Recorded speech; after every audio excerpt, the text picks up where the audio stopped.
We've all felt it. That moment when the air grows heavy, the words feel clumsy, and your heart whispers, "This is getting awkward." And maybe your first instinct is to escape, to change the subject, to retreat behind politeness. But what if I told you that very moment is sacred? Awkwardness is not a sign of failure. It's the doorway to something real.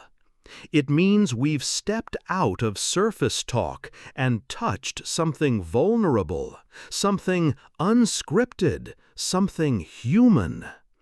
And most people don't know what to do with that. They rush to fix it, to smooth it over, to control the discomfort. But here's a secret. You don't need to fix the awkwardness. You just need to acknowledge it. Say, "This feels a little awkward to bring up, but I think it matters." Say, "I'm not sure how to say this perfectly, but I want to be honest with you." That one move, naming the discomfort, removes its power. It creates space.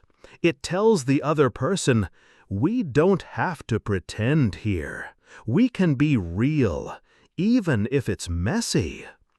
And in that space, trust begins to form. Because when you lead with honesty, people relax. And when you lead with curiosity, not accusation, something beautiful happens. They start telling you the truth, not the polished version, but the one that actually matters. That's the hidden power of awkward conversations. They hold the potential for breakthrough, if we stay present long enough to let it happen. There's a reason why awkwardness makes us sweat. It exposes us. It strips away the roles we usually play, the polished, the confident, the composed. But maybe that's not a bad thing. Maybe that's the moment when something honest is finally trying to come through. Because underneath every awkward pause, there's often a truth that was never said, a boundary that was never honored, a question that was never asked. And if you learn to lean into that space, gently, humbly, you'll discover something most people miss. Awkwardness is not a wall.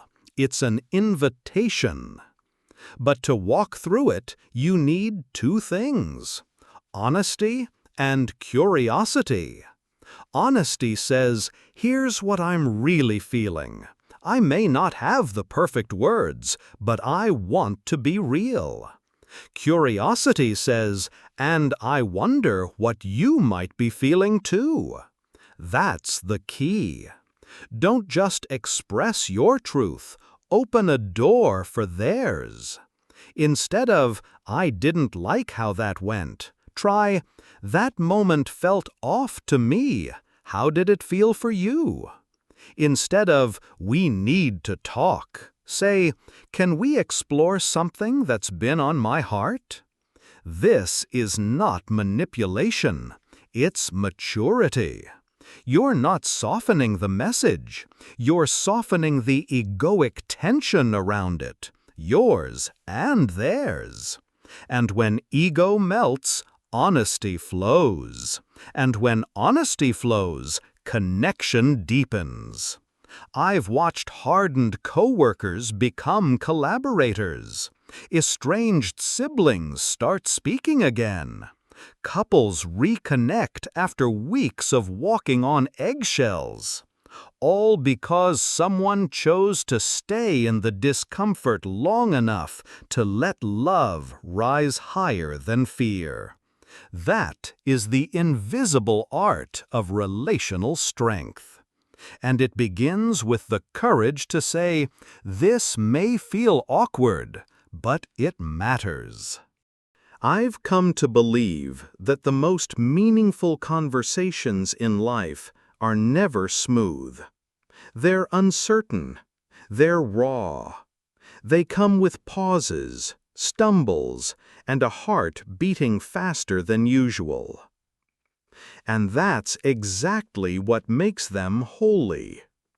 Because when you let go of performance, you create space for presence. And presence, the kind that listens deeply, feels gently, and stays even when the air gets thick, that's what forges real human connection. It's not about having the right script. It's about having the right intention. So when a conversation feels uncomfortable, don't rush to resolve it. Don't escape it. Just remain. Let it unfold. Let the tension teach you something. Say, "This is hard for me to say, but I care enough to try." Say, "I don't want to assume anything. Can you help me understand?" That's not weakness. That's wisdom. Because you're not here to win the conversation. You're here to build something through it. Understanding, healing, trust. And that takes a different kind of strength. The kind that doesn't interrupt. The kind that doesn't need to be right. The kind that lets silence breathe until the other person feels safe enough to fill it. And when they do, when they open, when they say something they've never said before, not because they were pushed, but because they were invited. That's when awkwardness becomes intimacy. That's when dialogue becomes transformation. And maybe that's why the hard conversations are always the ones we remember. Not because they were easy, but because someone stayed when it was hard. Because someone didn't turn away. Because someone chose connection over control. So, from this day forward, don't fear the awkward moments. Honor them.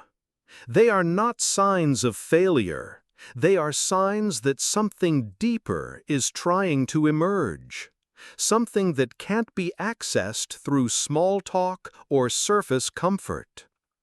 In those moments, breathe. Drop the need to impress. Drop the fear of messing up. Drop the illusion that connection must be smooth to be meaningful.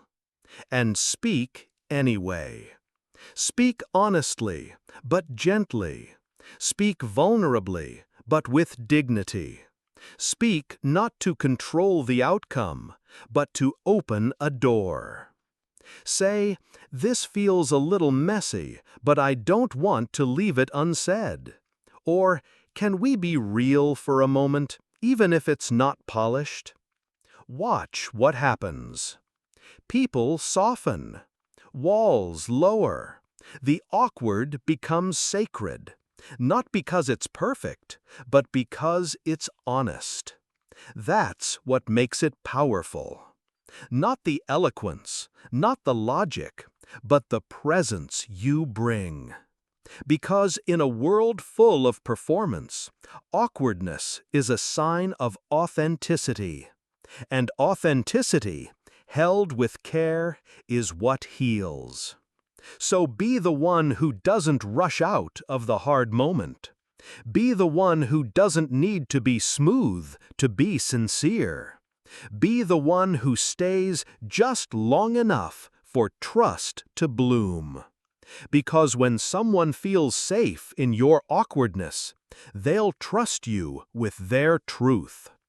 And that is how awkward conversations become sacred bonds.